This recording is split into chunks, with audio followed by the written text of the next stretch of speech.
Hi అండి, welcome to honey vlogs. ఎలా ఉన్నారు? బాగున్నారా? ఇవాళ బీరకాయ శనగపప్పు కర్రీ అండి.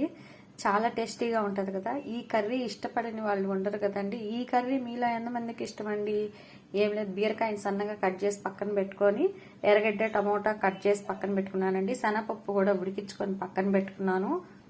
స్టవ్ మీద బండలు పెట్టుకొని ఆయిల్ వేడయ్యాక ఆవాలు జీలకర్ర వేసేసి ఎర్రగడ్డలు వేసేసుకొని బాగా ఫ్రై వేయించుకొని బాగా వాడుకోవాలి.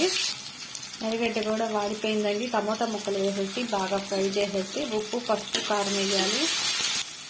ఉప్పు పసుపు కారం వేసాక బీరకాయ ముక్కలను కూడా వేసేసి బాగా కలుపుకోవాలి.